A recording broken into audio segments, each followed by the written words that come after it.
The afternoon sun baked the cobblestones of Harmony Creek's town square, casting long, lazy shadows from the historic clock tower.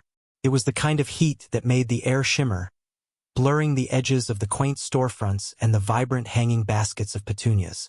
For 12-year-old Leo, it was a perfect day for drawing. He sat on the edge of the large stone fountain, his worn sketchbook open on his lap, a single wooden crutch resting beside him. His left leg, twisted since birth, was a constant, dull ache, but the focus required for his art was a balm, a quiet space where his body's limitations faded into the background.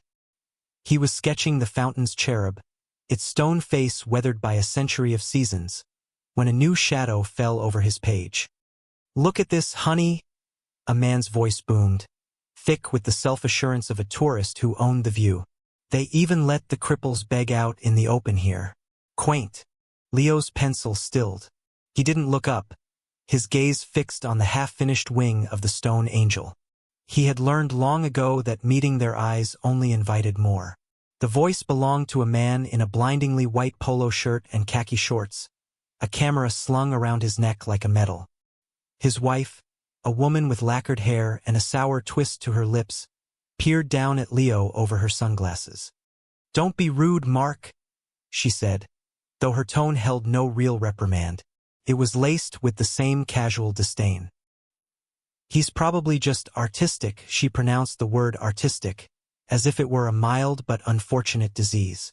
Leo's knuckles whitened around his pencil. He could feel the familiar heat rise in his cheeks, a flush of shame he fought against with all his might. The square was dotted with people, locals enjoying a coffee at the outdoor cafe, other tourists milling about, families with children chasing pigeons. He felt their peripheral glances, the subtle shifts in posture that acknowledged the unfolding scene but refused to engage. Their silence was a form of consent, a quiet agreement that he was not worth defending. He was just a fixture, like the fountain or the old cannon from the town's founding, something to be observed and judged. Mark chuckled, a wet, grating sound. He nudged Leo's crutch with the toe of his pristine white sneaker. "What's the matter, kid? Cat got your tongue? Or is that broken too?" The comment was a physical blow. Leo flinched, his shoulders hunching inward. He willed himself to be invisible, to shrink into the warm stone of the fountain until he was nothing more than another piece of the scenery. He tried to focus back on his drawing, on the smooth curve of the cherub's cheek, but his hand trembled. The clean, precise lines he prided himself on were now shaky, uncertain. The man's cruelty had seeped into his sanctuary, tainting the one thing that gave him peace. He could hear their continued whispers, dissecting him like an insect pinned to a board. He heard the word pity and the word unfortunate. Each syllable was a small, sharp stone thrown at his already fragile sense of self. The sun felt less warm now, its light harsh and exposing. The picturesque square had transformed into an arena, and he was the unwilling spectacle at its center. He kept his head down, praying they would move on, that their fleeting, cruel amusement would be satisfied and they would leave him to his silence. The man Mark was not finished. He seemed to feed on the boy's silence, mistaking his dignity for weakness. He stepped closer, his large frame blocking the sun completely, plunging Leo into a sudden, unwelcome shade. "Seriously, what are you drawing in that little book?" "A roadmap to the hospital." His wife tittered, a sound like cracking ice. The humiliation was no longer a private, internal burn. It was a public performance. Mark gestured grandly to the other tourists, a small group that had now gathered at a safe distance, their faces a mixture of morbid curiosity and feigned indifference. "Come on, kid, show us your masterpiece." Leo clutched the sketchbook tighter to his chest. It was his world, filled not with maps to hospitals, but with detailed drawings of the town's architecture, portraits of strangers he found interesting, and sketches of birds in flight. It held the things he found beautiful, the things that made him forget the clumsy, uncooperative nature of his own body. It was private. It was his. The thought of this man's mocking eyes on its pages felt like a profound violation. He shook his head, a small, almost imperceptible movement. This simple act of defiance seemed to enrage Mark. His jovial cruelty hardened into something meaner. "What, you're too good for us? An artist, are we?" He reached down, his fingers thick and intrusive, and tried to snatch the book. Leo instinctively recoiled, pulling the sketchbook away and nearly losing his balance. His crutch clattered against the cobblestones, the sound sharp and loud in the suddenly quiet square. A few people at the cafe tables looked over, their expressions troubled, but no one stood up. No one spoke. They were statues, just like the cherub in the fountain, witnesses made of stone. The wife, Sandra, finally placed a hand on her husband's arm. "Mark, leave it. You're making a scene." Her concern was not for the boy, but for their own image. Mark shook her off. "I'm just having a little fun. The kid needs to lighten up." He pointed a finger at Leo's chest. "You know, a smile wouldn't kill you. People like you should be grateful for the fresh air." The phrase "people like you" hung in the air, thick and poisonous. It was a brand, a label that separated Leo from everyone else, designating him as other, as less. It stripped him of his name, his personality, his art, and left him with only one defining feature: his disability. He was no longer Leo. He was just a broken boy by a fountain. He finally looked up, not at Mark, but past him, at the faces in the crowd. He saw pity in some, annoyance in others, and in most a profound and deliberate lack of interest. They were turning away, resuming their conversations, lifting their coffee cups. Their collective decision to do nothing was a verdict. He was on his own. The weight of their indifference was heavier than any insult Mark could hurl. It was the confirmation of his invisibility, the quiet, soul-crushing reality that his humiliation was not an event worthy of their intervention. Leo's father, a man he only knew from faded photographs and his mother's stories, had been a soldier, Staff Sergeant Michael Evans. He died in a dust-choked valley thousands of miles away when Leo was just a toddler, too young to form lasting memories, but old enough to feel the gaping hole his absence left behind. His mother spoke of him with a reverence that bordered on myth. He was a man of quiet strength, she'd say, a man who believed in standing for something, even when you were standing alone. "He wasn't a loud man, Leo," she would tell him, her fingers tracing the outline of his father's face in a photo. His voice was soft, but his principles were loud. They echoed. Leo held onto those words. He tried to make his own principles echo, not with words, which often failed him, but with his actions, with his art, with the quiet way he navigated a world that was not built for him. His sketchbook was a testament to this. It wasn't just a collection of drawings. It was a diary of his observations, a record of his resilience. On one page was a meticulously detailed rendering of the library's stone lions, their faces serene and dignified. On another, a quick, gestural sketch of Mrs. Gable's cat, a creature as crooked and stubborn as Leo felt some days. He drew the cracks in the sidewalk, imagining them as rivers on a map to a secret world. He found beauty in the imperfect, the overlooked, the discarded. It was his way of honoring his father's memory, of finding strength in quiet observation rather than loud confrontation. His father had fought with a rifle. Leo fought with a pencil. He fought to see the world not as it saw him, broken and incomplete, but as he chose to see it, full of intricate details and hidden grace. This was the strength he drew on now, sitting by the fountain under the hostile gaze of the tourist. He thought of his father's photograph on the mantelpiece at home, the one in his dress uniform. The eyes in that photo were kind but firm, holding a gaze that seemed to look right through you, assessing your character. What would that man do? He wouldn't have shouted. He wouldn't have thrown a punch. He would have endured. He would have held his ground with a stillness that was more powerful than any aggression. So Leo channeled that image. He bent, with awkward difficulty, to retrieve his fallen crutch. His movements were slow, deliberate. He refused to scramble, refused to show the panic that was clawing at his insides. He placed the crutch carefully beside him and squared his shoulders, his eyes once again finding the half-finished drawing in his sketchbook. He picked up his pencil. He would not let this man, this stranger, take this from him. He would finish the cherub's wing. It was a small, silent act of defiance, a principle made loud not by voice, but by the graphite tip of his pencil meeting paper. The pressure in the square was now a palpable thing, a heavy blanket of unspoken tension.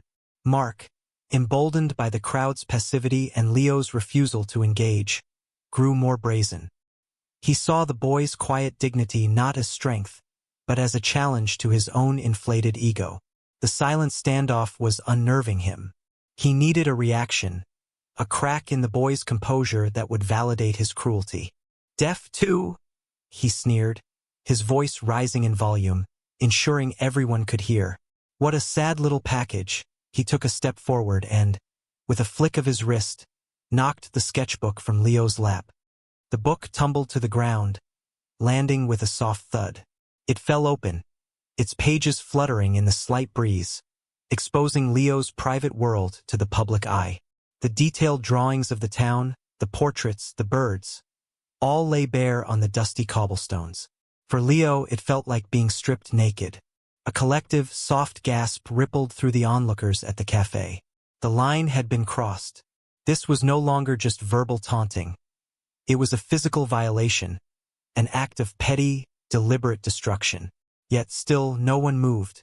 They were frozen in their seats, caught in a web of social cowardice. To intervene would be to create a scene, to draw attention, to become involved. It was easier to watch, to judge, to feel a flicker of pity, and then to look away. Leo stared at his sketchbook lying in the dirt. He could see his drawing of the old clock tower, its hands frozen at the moment of his humiliation. He felt a tremor start in his hands, a deep, shuddering wave of anger and sorrow that threatened to overwhelm him. Tears pricked at the corners of his eyes, hot and sharp. He wanted to scream. He wanted to curl into a ball and disappear. He wanted his father. But the image of the soldier on the mantelpiece held him steady. Principles, Leo. Make them echo. He took a slow, ragged breath, pushing the tears back down. He would not give this man the satisfaction of his breakdown. With a grace that seemed impossible for his awkward frame, he began to lower himself from the fountain's edge, preparing to retrieve his book. The movement was painful, his bad leg protesting every inch, but he did it without sound, his face a mask of determined neutrality. The crowd watched, their silence now thick with a dawning sense of shame. They were witnessing something far more profound than a boy being bullied. They were witnessing an act of incredible, heartbreaking fortitude. The air was still heavy with the weight of what was not being said, what was not being done. The entire town square seemed to be holding its breath, waiting for the fragile piece to shatter. Just as Leo's fingers were about to touch the cover of his sketchbook, a new sound pierced the heavy silence. A child, no older than 4, who had been standing with her mother near the ice cream cart, let out a heart-wrenching sob. In her shock at the sudden commotion, she had dropped her freshly scooped cone. It lay splattered on the cobblestones, a sad pink puddle of strawberry ice cream melting in the sun. Her small body was racked with the kind of all-consuming grief that only a child can feel over such a loss. Her mother tried to console her, but the little girl was inconsolable. The tourist, Mark, rolled his eyes in disgust. "Oh, for God's sake," he muttered, loud enough for those nearby to hear. Now this one's starting. He saw the crying child as just another annoyance in his day, another blemish on the perfect postcard image he was trying to capture. But Leo saw something else. He saw a small person whose world, in that moment, had fallen apart. He understood that feeling intimately. He paused, his hand hovering over his fallen sketchbook. The book could wait. His own humiliation could wait. He looked at the crying girl, and his own pain was momentarily eclipsed by a wave of pure, uncomplicated empathy. He straightened up slowly, a process that required him to lean heavily on his crutch. He reached into the small canvas bag he carried slung over his shoulder. Inside, amongst his extra pencils and erasers, was a small, slightly squashed chocolate bar he'd been saving for the walk home. It was his one treat for the week, purchased with the pocket money he earned from sweeping the porch for his elderly neighbor. He limped over to the little girl, his progress slow and uneven across the cobblestones. He ignored the stares. He ignored Mark scoffing. He knelt down in front of the child, a difficult and painful maneuver.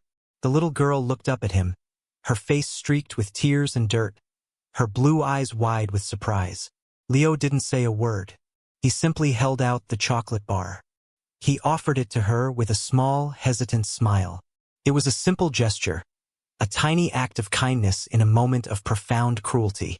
He, who had just been publicly shamed and had his most treasured possession thrown in the dirt, was the only person in the entire square to offer comfort to a crying child. He was sharing the last good thing he had. It was a selfless act of pure grace, a quiet rebellion against the ugliness that surrounded him. He was choosing kindness over bitterness, empathy over anger. In that moment, by the melting puddle of pink ice cream, Leo's principles were echoing louder than any shout. The small, quiet act did not go unnoticed. It was a pebble dropped into the still, stagnant pond of the crowd's indifference, and the ripples began to spread. An elderly woman sitting at the front table of the cafe, who had been watching the scene with a pained expression, lowered her newspaper. She looked from the gentle boy offering his only treat to the sneering tourist who had caused the disruption. Her face hardened with contempt for one and softened with a deep, maternal respect for the other. She leaned over to her husband and whispered, "That's Michael Evans' boy. He has his father's heart." The husband nodded slowly, his eyes fixed on Leo. The shame that had been a faint flicker in the crowd was now beginning to coalesce into a tangible force. A young barista, wiping down a table nearby, stopped her work. She had seen the whole thing unfold, feeling helpless and intimidated by the aggressive tourist. But now, seeing the boy's selfless gesture, her fear was replaced by a quiet fury. She met the gaze of the bakery owner across the square, who was standing in his doorway, his arms crossed, a thunderous look on his face. A silent communication passed between them, an acknowledgement of their collective failure and a shared admiration for the boy's incredible character. The whispers started to multiply, spreading from table to table, from one cluster of onlookers to another. "Did you see that? The poor kid. And he's still. That man is a monster." The narrative in the square began to shift. The focus was no longer on the crippled boy, but on the cruel man and the quiet hero who had defied him not with force, but with grace. The onlookers began to see the scene through a new lens. They saw the tourist, Mark, not as a confident worldly traveler, but as a hollow, pathetic bully. And they saw Leo not as an object of pity, but as a figure of immense strength, his physical limitations dwarfed by the size of his spirit. The mother of the little girl, who had taken the chocolate bar for her daughter with a choked, "Thank you," now straightened up and gave Mark a look of pure, unadulterated loathing. She pulled her daughter close, physically shielding her from his toxic presence. The atmosphere in the square was changing, the air growing thick with judgment, but now it was aimed squarely at the antagonist. The silent complicity was dissolving, replaced by a low, simmering collective anger. They were still silent, but their silence was no longer passive. It was heavy, accusatory, and it was beginning to press in on Mark, who started to look uncomfortable for the first time. It started as a distant vibration, a low thrumming that seemed to rise from the cobblestones themselves. At first, it was barely perceptible, easily mistaken for a passing truck or the hum of the town's small power station. But it didn't fade. It grew, deepening from a hum into a rumble, a guttural growl that resonated in the chest. Heads began to turn, looking down the main street that fed into the square. The sound multiplied, layering on itself, becoming a deafening, rolling thunder that drowned out the whispers and the chirping of the sparrows. It was the sound of dozens of V-twin engines, synchronized and powerful. Then they appeared. The first motorcycle, a massive, gleaming Harley-Davidson, turned into the square. It was followed by two more, then a whole column. They fanned out with practiced, intimidating precision, their chrome catching the afternoon sun and sending blinding flashes of light across the storefronts. They kept coming, an endless river of black leather, steel, and chrome, until the entire square was filled with them. They parked in neat, menacing rows, their engines idling in a low, threatening chorus before cutting out one by one, plunging the square into a shocking, profound silence. There were at least 100 of them, 120 to be exact, and on the back of every leather vest, every cut, was the same patch, the iconic death's head of the Hells Angels. The townspeople and tourists were frozen, a mixture of fear and awe on their faces. These were not weekend hobbyists. These were men forged from grit and asphalt, their faces weathered maps of hard roads. They moved with a quiet, confident authority, swinging their legs off their bikes, their heavy boots hitting the cobblestones with solid, final thuds. At their lead was a man who seemed carved from granite. He was older than the rest, with a long, graying beard braided into 2 sections, and eyes that held the wisdom and weariness of 1,000 lifetimes. On his cut, above the club patch, was a smaller patch that read Preacher. He scanned the square, his gaze sweeping over the terrified faces until it landed on the scene by the fountain. The sneering tourist, the fallen sketchbook, and the small boy on his crutch, standing his ground. Preacher's expression didn't change, but a flicker of something ancient and dangerous sparked in his eyes. He started walking toward the fountain, his boots making no sound. The other bikers didn't follow, but they turned as one, a silent, leather-clad army. Their collective gaze a physical weight that pinned everyone in place. They formed a silent, imposing perimeter, a wall of muscle and menace that sealed off the square from the outside world. The air crackled with unspoken power. This was no longer a simple case of bullying. The stakes had just been raised to a terrifying new level. The bikers had arrived, and judgment was at hand. Preacher came to a stop a few feet from the fountain. He didn't look at Mark. He didn't acknowledge his existence. His eyes were fixed solely on Leo. He looked at the boy, then down at the sketchbook in the dirt, and then back at the boy. A long moment of silence passed, stretching the tension in the square to its breaking point. Finally, Preacher spoke, his voice a low gravel that seemed to make the very air vibrate. "You dropped your book, son." It wasn't a question. It was a statement of fact, but it carried the weight of an accusation aimed not at Leo, but at the world that had allowed it to happen. Leo, who had been staring at the massive biker with a mixture of fear and wonder, simply nodded, unable to speak. Preacher knelt down, a movement surprisingly fluid for a man his size. With a gentleness that was shockingly at odds with his formidable appearance, he picked up the sketchbook. He didn't open it. He handled it with a reverence usually reserved for a sacred text, brushing the dust from its cover with his thumb. He stood and held it out to Leo. "This belongs to you," he said, his voice softer now. It was only then that he turned his attention to Mark. He didn't raise his voice. He didn't have to. His quiet, steady gaze was more intimidating than any shout. "This boy," Preacher began, his voice rumbling through the silent square, "is Leo Evans." He paused, letting the name settle. To the townspeople, the name Evans was familiar, tied to a local hero. To the tourists, it meant nothing.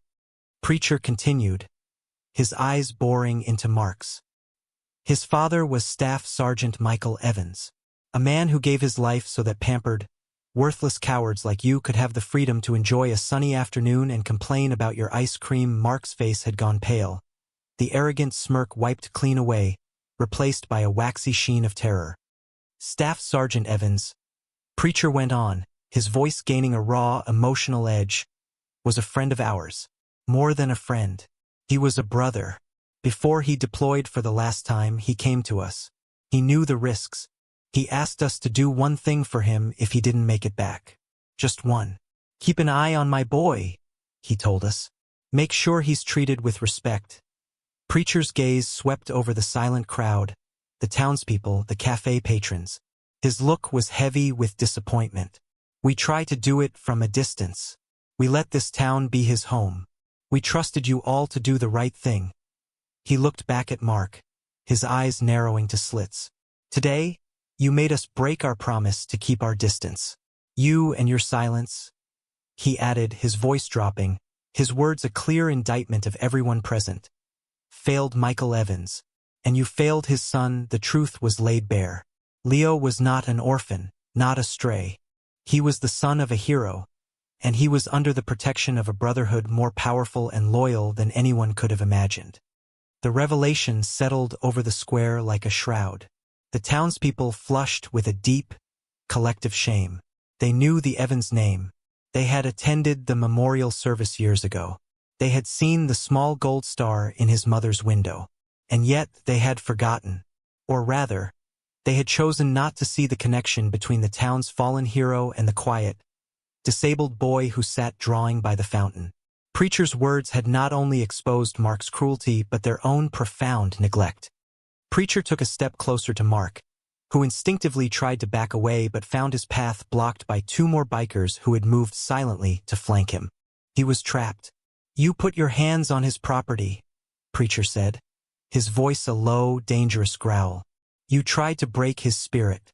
Men have lost more than their teeth for less." He leaned in, his face inches from Mark's. "You are going to pick up that boy's crutch which you knocked over. You are going to apologize to him. And then you and your wife are going to get out of our town. And you will never, ever come back." His voice was calm, but the menace beneath it was absolute. Trembling, Mark stumbled forward and clumsily picked up the wooden crutch. He held it out to Leo, his hands shaking so violently the wood rattled. I'm sorry," he stammered, his eyes wide with fear, unable to meet the boy's gaze. Leo took the crutch, his expression unreadable. He didn't say a word. He didn't need to.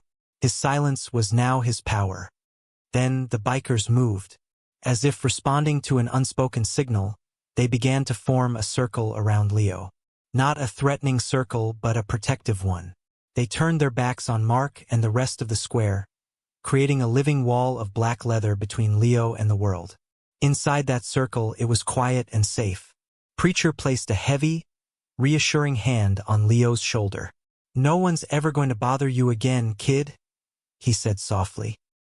He then reached into his own vest and unpinned a small, silver angel wing, a pin worn by members in memory of fallen brothers. He carefully pinned it to the strap of Leo's canvas bag. "Your old man was one of us. That makes you one of us. Your family." The community, shaken from its stupor, began to act. The bakery owner came rushing out with a box of fresh pastries for Leo. The cafe owner brought him a cold lemonade, declaring that Leo would never pay for a drink in his establishment again. The mayor, who had been alerted by a frantic phone call, arrived and publicly, shamefully, apologized to the boy on behalf of the entire town. The tourists, Mark and Sandra, were escorted to their car not by police, but by the silent, burning stares of 100 bikers and a town full of newly penitent citizens. Their humiliation was complete, a quiet, brutal reversal of the power they had so arrogantly wielded just minutes before. The sun began to dip below the rooftops, painting the sky in hues of orange and purple. The oppressive heat of the afternoon had given way to a gentle, cool evening breeze. The bikers remained for a while longer, a silent, watchful presence. They didn't speak much, but their actions spoke volumes. One of them, a burly man with a tattoo of a tiger on his neck, sat with Leo by the fountain, genuinely fascinated as Leo, now calm and confident, showed him his drawings. The biker pointed at the sketch of the cherub, the one Leo had been working on. "You got a real talent, kid. You see things right." Leo smiled, a real, genuine smile that reached his eyes. For the first time all day, he felt seen. Not as a cripple, not as an object of pity or scorn, but as Leo, an artist, person of value. Preacher sat on the fountain's edge nearby, watching the exchange with a quiet satisfaction. He had fulfilled his promise to a fallen brother. When it was time for them to leave, the departure was as dramatic as their arrival. Preacher helped Leo to his feet. "We'll be around, kid," he said, his voice full of warmth. "You ever need anything, you know how to find us." He gave Leo a nod, a sign of deep, mutual respect. Then he turned and walked back to his bike.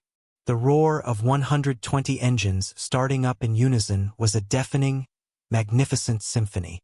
It wasn't a sound of aggression anymore. It was a salute, promise, an anthem of loyalty that echoed off the historic buildings.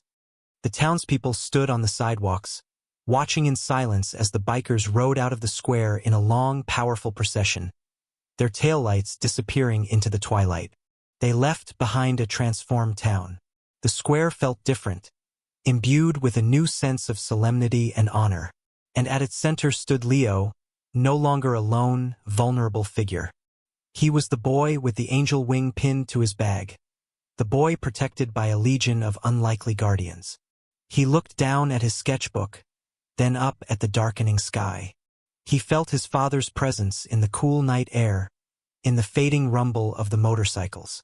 His principles had echoed today, and they had been answered. He was not alone. He belonged.